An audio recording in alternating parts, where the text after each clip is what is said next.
因為喺滑雪嘅時間咧，我哋需要做好多下肢嘅活動啦。正常嚟講，我哋係由髖、膝、踝3個關節去分擔㗎。但係喺滑雪嘅時間，因為我哋隻腳已經係 lock 實咗喺我哋嘅滑雪裝備嗰度，相對咧靈活性就比較低。如果呢個時候咁啱我哋髖關節嘅靈活性又唔夠咧，當我哋活動嘅時間咧就得翻個膝頭哥去食晒啲力。咁如果佢頂唔順啦，啲力咧就可能會去咗2條最常見受傷嘅韌帶，分別係內側副韌帶 MCL 啦，同埋前十字韌帶 ACL。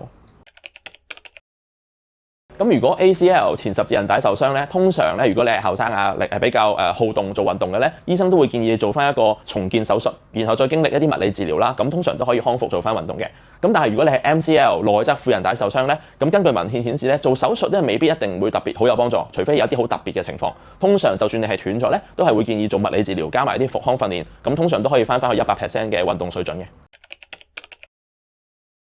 康復運動咧，我哋一諗就係要強化啲肌肉啦，係咪練大啲嚿肌肉就得咧？咁根據我哋嘅經驗，我哋發覺比起肌肉嘅大細咧，更加緊要嘅係啲肌肉嘅協調，即係話當你活動嘅時候，一嚿肌肉係能夠收縮，而另一邊嘅肌肉係識放鬆。呢一個咁嘅協調性，反而係我哋成個復康訓練裏面最重要嗰一環，改善翻個髖關節嘅協調性同埋佢嘅靈活性。咁呢一個就會係我哋下一條片啦，就會教大家點樣可以改善呢樣嘢啦。